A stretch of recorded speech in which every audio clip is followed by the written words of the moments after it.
ক্ষমতা থাকলে আমার বিরুদ্ধে কেস করো, পার্থ ভৌমিককে ব্যারাকপুরের মঞ্চ থেকে চ্যালেঞ্জ ছুড়ে দিলেন অর্জুন সিং। সন্দেশখালীর বহিষ্কৃত তৃণমূল নেতা শিবু হাজরা জমি রয়েছে নৈহাটিতে, যে জমি কেনার পিছনে রয়েছেন নৈহাটির বিধায়ক তথা রাজ্যের মন্ত্রী এবং বর্তমানে ব্যারাকপুর লোকসভার তৃণমূল কংগ্রেস প্রার্থী পার্থ ভৌমিক। এই বক্তব্য সংবাদ মাধ্যমে বলার পর ব্যারাকপুরের বিদায়ী সাংসদ তথা বিজেপি প্রার্থী অর্জুন সিং এর বিরুদ্ধে নোটিশ দিয়েছেন পার্থ ভৌমিক। তিনি সেই নোটিশের উত্তর দিয়েছেন, কিন্তু এবার সরাসরি ক্ষমতা থাকলে তার বিরুদ্ধে মামলা করার চ্যালেঞ্জ দিলেন পার্থ ভৌমিককে অর্জুন সিং। ব্যারাকপুরের এক সভার মঞ্চে দাঁড়িয়ে তিনি বলেন, সন্দেশখালী থেকে যে ট্রেন চলছে সেই ট্রেন নৈহাটিতে এসে দাঁড়াবে।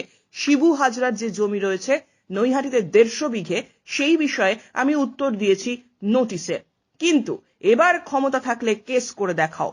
এছাড়াও তিনি বলেন, আমার নামে কেস করে কি হবে, আমি কেস প্রুফ আছি, শেষ হলে আমার কোনো এফেক্ট পড়বে না। 165 না মামলা হয়েছে, তারপরেও আমার প্রেশার নরমাল রয়েছে, আমি রাতে শান্তিতে ঘুমোই।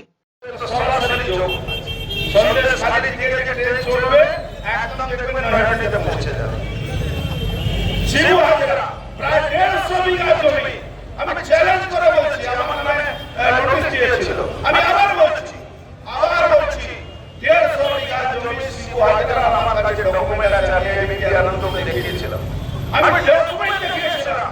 ক্ষমতা থাকলে তুমি আমার নামে একটা কেস করে দেখাও। নোটিশ তো করেছো, আমি জবাব দিয়েছি, তুমি তো কেস করতে পারো না। আর আমার নামে কেস করে কি হবে? আমি কেস প্রুফ আছি, আমার উপরে কোনো অসুবিধা নেই, আঠারো প্রুফ হয় না, আমার কোনো ইফেক্টই পড়ে না। আচ্ছা বলুন তো, কারো 165টা মামলা হলে সে ঘুমোতে পারবে? আমি আরামে এখনো ঘুমাই, আমার প্রেসার যে কোনো লোক এসে মামুন 100 ফুটাই আছে। তৃণমূল কংগ্রেসের কত ক্ষমতা, এই যত এনচেঞ্জ দেখছেন না, এই এনচেঞ্জে আজকে যারা, যখন আমরা তৃণমূল কংগ্রেসের লড়াই করেছিলাম তখন কিন্তু এদের মতো লোককে আমরা রাখিনি। তখন যারা ছিল আজকে প্রায় সব ঘরে ঢুকে গেছে, সব ঘরে ঢুকে গেছে। এখন রাত্রিবেলা একটা এখানে কাউন্সিলর আছে, ও রাত্রিবেলা ও মাইনরিটি এলাকা থাকে, রাত্রিবেলা মদ খেয়ে হাফ প্যান্ট করে লাঠি নিয়ে পাবলিককে পেটায়।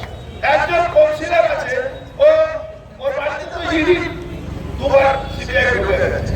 তো এরা সব ধরা পড়বে, আপনি নিশ্চিন্ত থাকবেন। ব্যারাকপুরে মানুষ শান্তিতে বসবাস করে। হঠাৎ এখন দেখছি আজকে সকালবেলা আমাদের রিপোর্টার লিস্ট করছিল। আচ্ছা, এখানকার পার্থ ভৌমিক বলছেন কি এখানে শান্তি থাকার জন্য নাকি তৃণমূলকে ভোট দেয়। ভাই, এখন কার দল আছে, কার দল শাসনে আছে? এখন কি বিজেপি এখানে শাসনে আছে? এখানে তো তৃণমূলের শাসন আছে। এই তৃণমূলের শাসনের মধ্যে এই সোনা দোকানের মালিকের ছেলে খুন হলো, এটা কে অশান্তি করবে ভাই? তোমার পুলিশ কি করবে? তোমার তো সরকার আছে, তুমি তো কিছুই করতে পারলে না। তোমরা মাতালকে ধরে বলে দিলে এরাই খুনি আছে, অসল খুনি ওই কাউন্সিলরের এলাকার মধ্যে থাকে, তার মানে সেক্টর নিয়ে থাকে। তুমি তোমার শাসনটা কোথায়? তোমার শাসন আর তোমার দল এই কাকিওয়ার্ডি সরে যাক, তোমার দলকে 1 সেকেন্ড লাগবে গঙ্গায় ফেলে দেবে মানুষ, 1 সেকেন্ড লাগবে। আমার জানা আছে ওকে, ও একটা পুজো করছিল, ওই পুজো করতে দেবে না তাকে, বলে পুজো করে তো মমতা ব্যানার্জি হাল হয়ে গেছে। মমতা ব্যানার্জি বলছেন অমুক গ্রামের স্বাস্থ্য সাথী কার্ড কেটে দেবো, অমুক মায়েদের জন্য যে লক্ষ্মী ভান্ডার উনি করেছেন ওটা দেব না।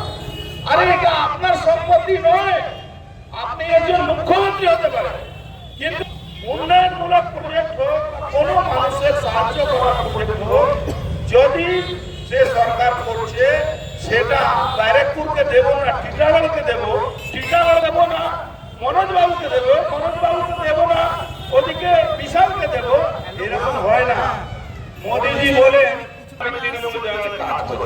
মঞ্চে বসে, সরকারি মঞ্চের উপরে বসে উনি দলের কথা বলেন।